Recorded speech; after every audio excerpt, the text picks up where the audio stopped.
Hello, ladies and gentlemen. Welcome back to the Charles in Charge Cowboy Sports Report. It is October 7th, Friday night, 9 p.m. Central Time, my time. I meant to get a video cut during the week, but it was just crazy busy. Didn't have time. But I'm here now. Here now. I like to just play these 5 rings. Great Christmas gift for my wife this last Christmas. Big game this week. We're going into the Lions' Den as we did last season, week 1.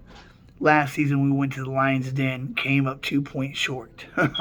Really came up a third down short in that game opening week last year against Tampa. If we complete that third down to CeeDee Lamb, we milk the clock and kick a walk-off field goal. This year, week 5, we walk into the Lions' Den against a Rams team that is not the same team they were a year before, and that is clearly visible their first 4 games. First game to get blown out of the water by Buffalo. Second game, Atlanta was 1 play away from winning that game. They beat Arizona by 8 points. And San Francisco dismantled them defensively, allowing 3 field goals, getting a pick 6. Their offense, San Fran's offense, only scored 17 points. And that was more than enough to get a 15-point victory. 4 of the 5 starting linemen the Rams had last year are not there this year. Andrew Whitworth, I think the biggest loss. Went to retirement. Even at 39, 40 years old, he was still a premier left tackle. As good as they get.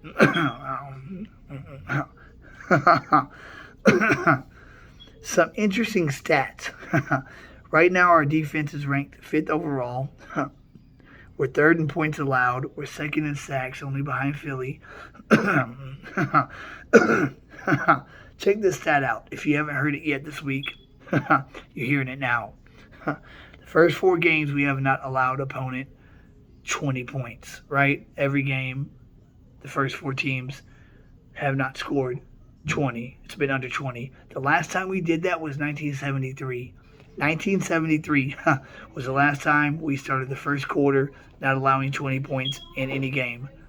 That team consisted of 5 guys on the Ring of Honor and 3 Hall of Famers on that defense. Pretty interesting, huh? Y'all hear my kids and family and everything in the background. Is what it is until I get a microphone, until I get to that 1,000 subscription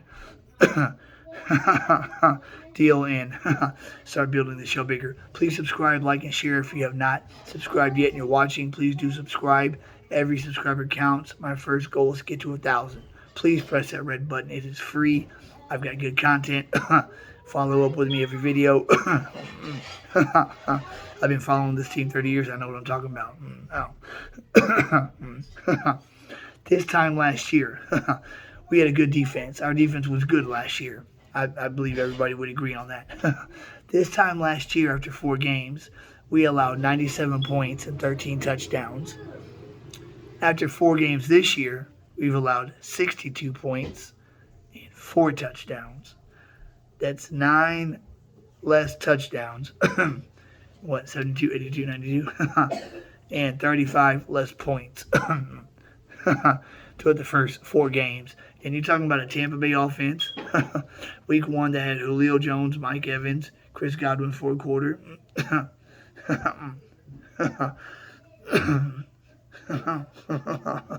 Pierman and company. And then the Bengals with T. Higgins, Jamar Chase, Joe Mixon. You saw what they did against Miami. Against the Red Hot Giants at the Meadowlands. And against Carson Wentz, W-I-N-C-E, Wentz, who should be a backup next year. So in the NFL Power Rankings, I only look at the NFL.com Power Rankings because that's like the source. I don't really look at the USA Today or any of those other ones. We're still 13. We were 13 last week. We beat Washington. We're still at 13. We beat the Rams this Sunday, 2 days from now. If we beat the Rams, then we are considered serious contenders, legit contenders. We're 5.5-point underdogs. And Mike McCarthy finally said something a head coach should say in the press conference. They asked him about what he thought of the line, and he thought we were favored. And they told him that we were 5.5-point underdogs. And Mike McCarthy said, "We're not an underdog to any team." I love that. Good job, Mike. Good job, Mike. That's not rah-rah, get your locker room, get your team pumped up and ready to play type message to send to the locker room.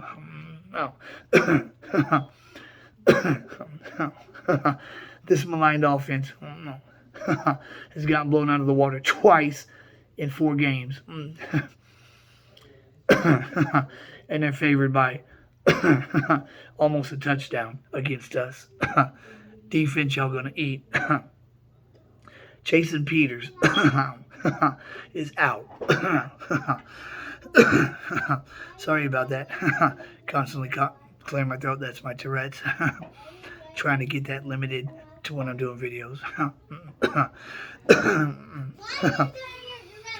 I really wanted Peters to play this game because of a la Aaron Donald in the middle. I never thought I would say this, but thank God Connor McGovern is healthy, because I would not want Farniak starting against the Rams defense. So it'll either be Connor McGovern and Tyler Biadasz doubling Aaron Donald, or Zach Martin just taking the man one-on-one. One Hall of Famer against another. But I think with Peters out, and he could be out multiple weeks, if you don't play against the Eagles, which I don't think he'll be able to come back that fast, being his age, I think that they'll just let his injury go through the bye week and be ready against Green Bay. Because I want him to be the starting left guard the whole game. No more flip-flopping. The 3 major keys and the 3 obvious keys of winning this game, as you all know. The Rams don't run the ball well. Have not all season.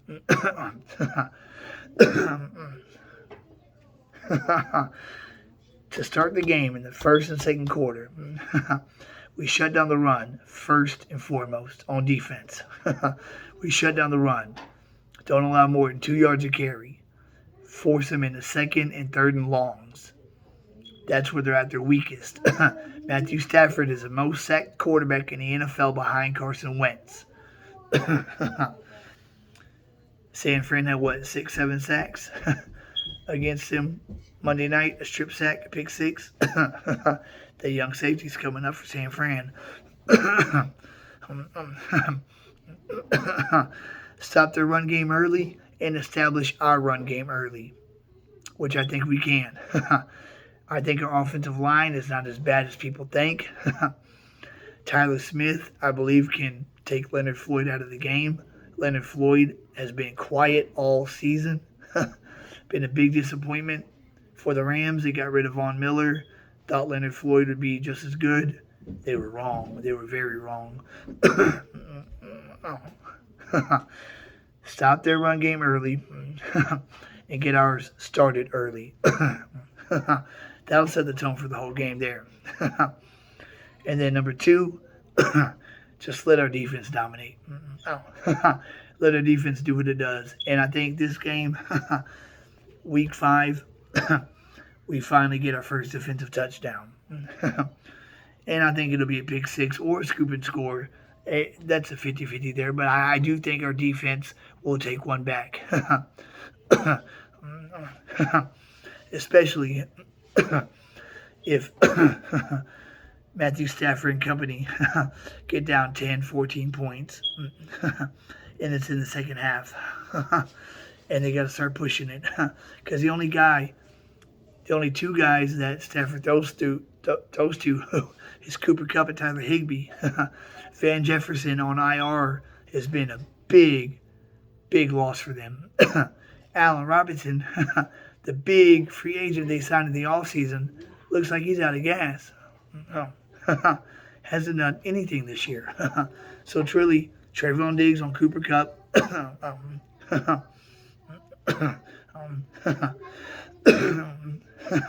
and and for linebacker, let Anthony Barr cover Higbee, or Curse or Wilson cover Higbee. And let's go out there and get our 6-7 sacks. Let Micah get back on the sack train, get 2 or 3 for himself. Let Tank and Armstrong get 1.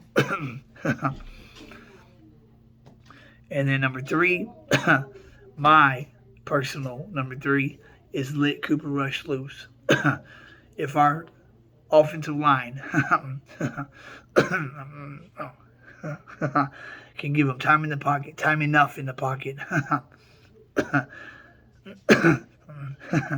and we have a lead, say at least a 2-score lead, say by 9 points, let Cooper Rush show what he can do. Michael Gallup's back. CeeDee Lamb is there. Noah Brown. Dalton Schultz. I don't think. The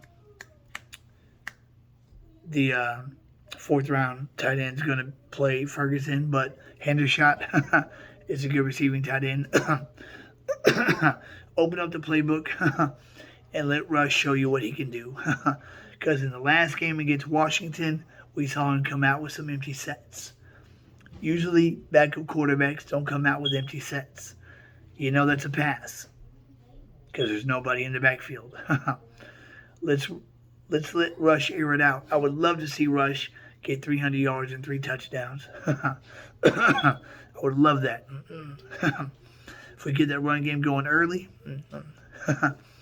that'll make it a lot easier for that to happen. But I don't think the Cowboys will do that. I think they'll play it close to the vest and keep doing what they're doing, which is working. I just want to see Cooper Rush, light it up at least once while he's got his 5 minutes of fame.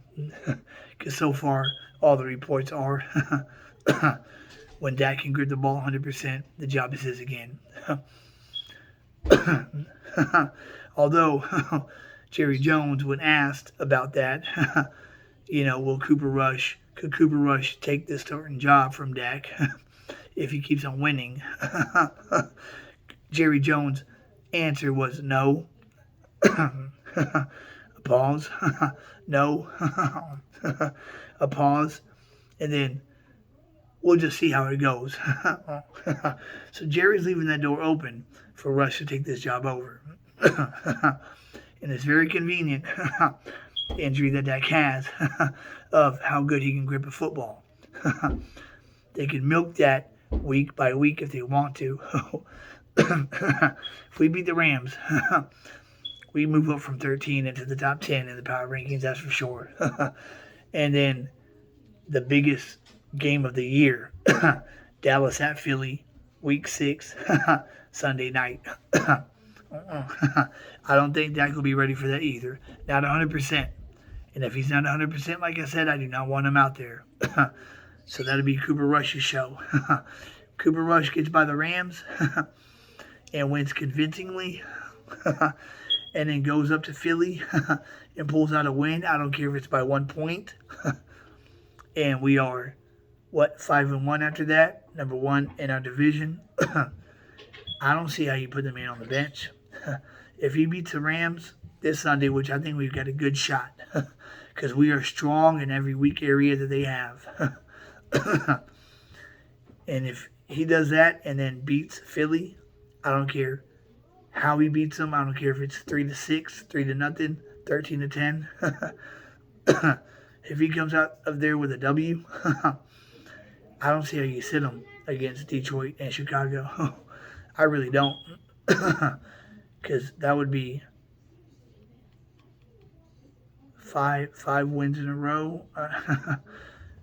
3 against superior opponents. Cincinnati, Rams, and the Eagles, and a hot Giants team. That is what it is.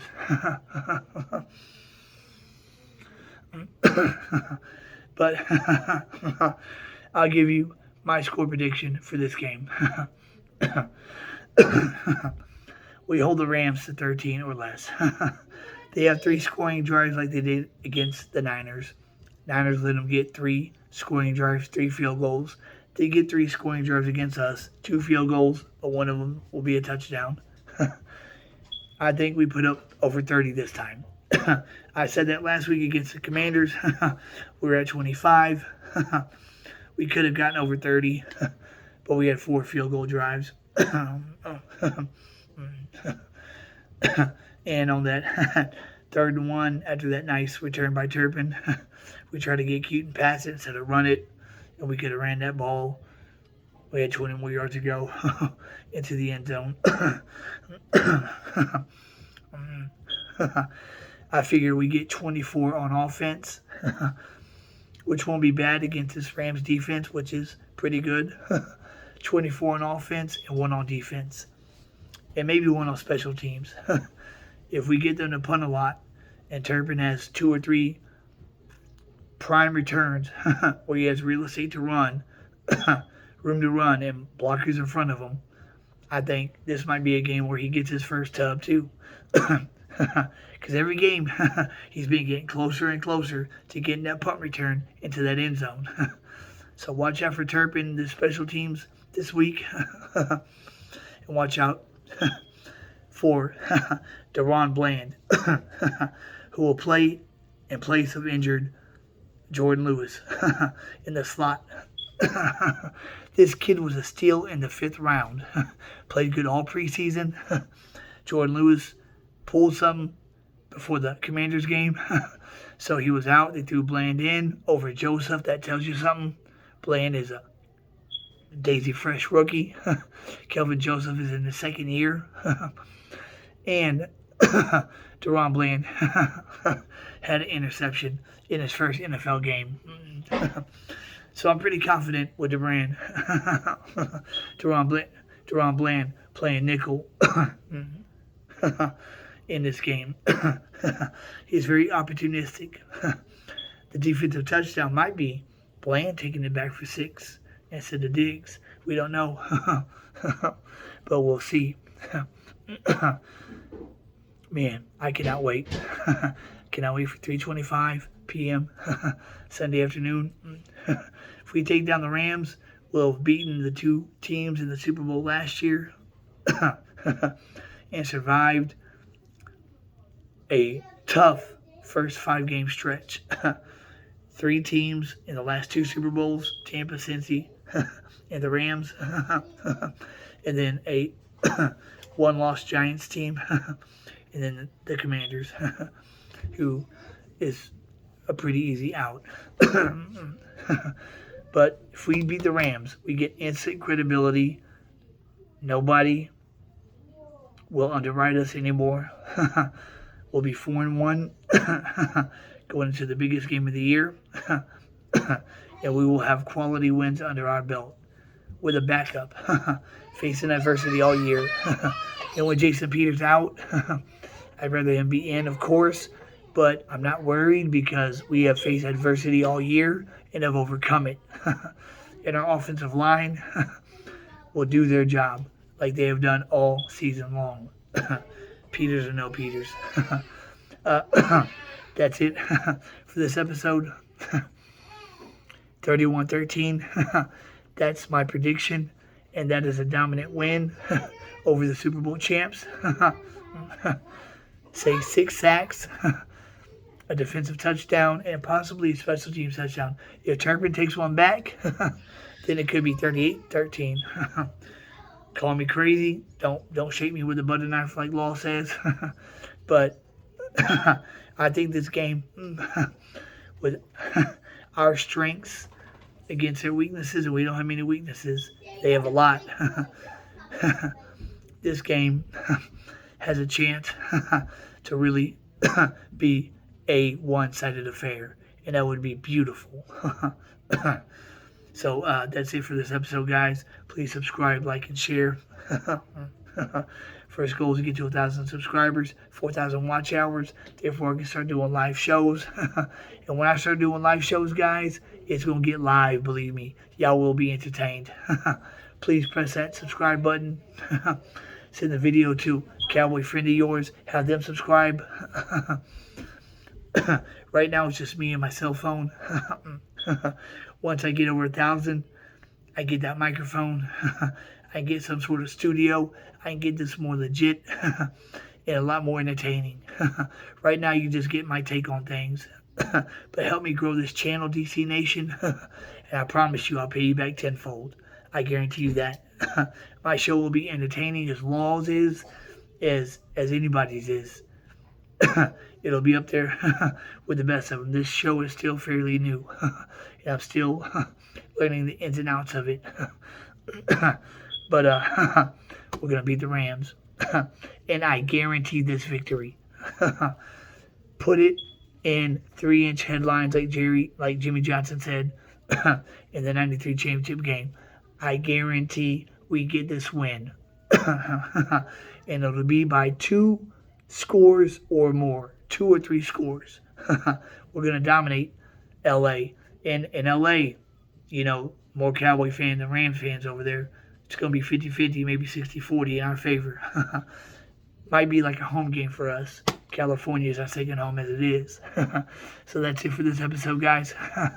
Keep God first and foremost. Everything comes second. You do that. And your life will go the way it's supposed to go. He has a plan for each and every one of us. And it's a beautiful plan. And if you don't know Jesus, with internet today, just Google him. Google him or just DM me and ask me, and I will be glad to tell you everything I know about the man, about our Christ Lord. That's a separate subject, but I like to throw that in the end of the video to let y'all know where I stand on that. But here we go, y'all. How about them Cowboys? Let's drop the Rams, drop the Super Bowl champs, and then go into the link and burn that stadium down. Y'all with me or what? Subscribe, like, and share, guys. Charles in Charge is out.